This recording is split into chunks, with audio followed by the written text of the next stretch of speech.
अस्सलाम वालेकुम viewers, welcome back to my YouTube channel daily tips with Asma. आज की इस वीडियो में हम आपको बताएंगे कबीर नाम का मतलब क्या है। कबीर नाम का शुमार लड़कों के नामों में होता है। कबीर एक इस्लामी नाम है। कबीर नाम की इब्तदाई तारीख़ अरबी ज़ुबान से निकलती है। कबीर नाम के अफराद के लिए खुशकिस्मत नंबर 5 माना जाता है। माहिरीन के मुताबिक कबीर नाम के लड़के बहुत शरीफ होते हैं।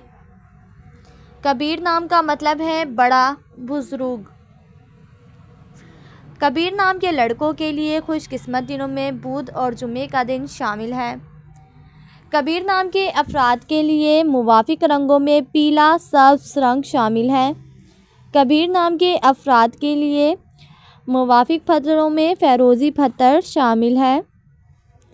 खुशकिस्मती वाली धातुओं में हिंसों के हिसाब से कांसी और तांबा शामिल है।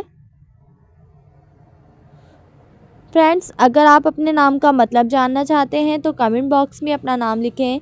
इंशाअल्लाह हम आपके नाम की वीडियो ज़रूर बनाएंगे। Thanks for watching. अल्लाह हाफिज़।